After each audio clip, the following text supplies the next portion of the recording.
Salam jumpa saudaraku, renungan pagi penyejuk iman kembali menyapa saudara dengan tema merayakan hidup dengan bersyukur.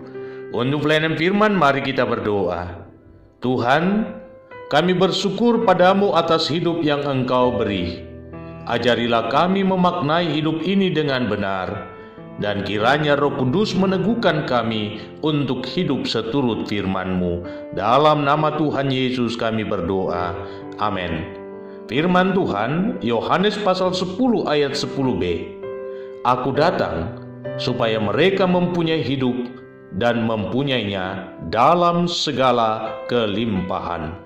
Saudaraku, mewabahnya COVID-19 dari akhir tahun 2019 hingga pertengahan tahun 2021, jujur kita harus akui bahwa hal tersebut sungguh mengguncangkan sendi kehidupan dalam semua lini. Kita semua, bahkan dunia ini, dibuat terkejut, panik, dan banyak orang kehilangan harapan karena dampak yang ditimbulkannya.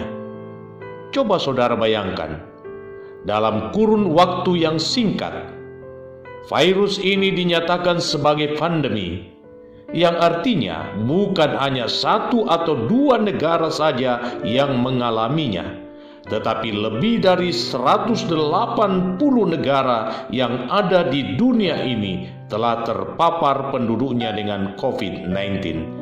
Dan sudah banyak yang meninggal.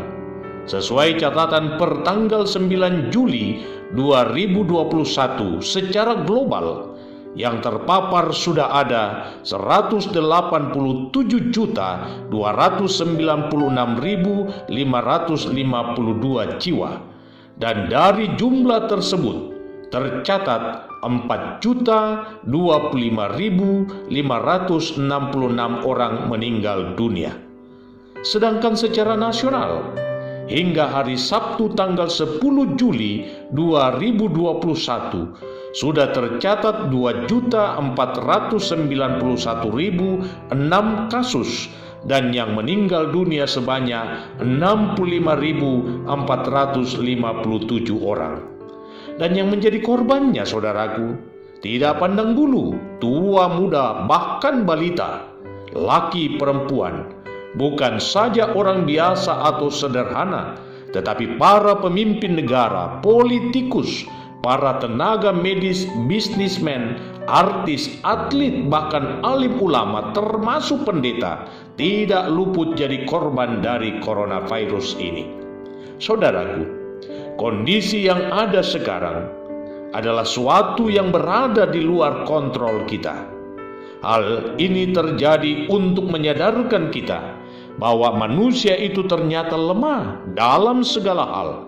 Secanggih-canggihnya alat ciptaan manusia, namun tidak ada satupun yang dapat mendeteksi dengan tepat dan benar apa yang akan terjadi pada hari esok.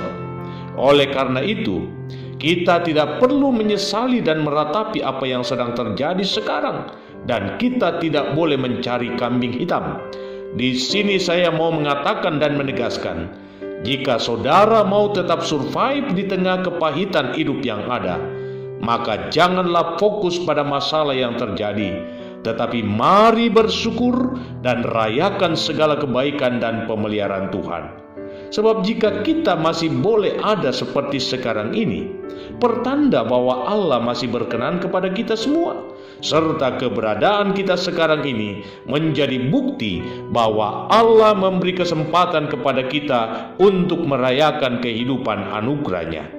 Ingat, kesedihan, bahkan sungut-sungut, tidak akan memberi kekuatan untuk tetap survive di tengah-tengah kondisi yang ada sekarang. Justru sebaliknya, ketahanan tubuh akan semakin tergerus dan dengan mudahnya coronavirus menghancurkan hidup kita. Mari kita belajar bersyukur untuk hal-hal kecil yang boleh kita alami dan nikmati sekarang ini.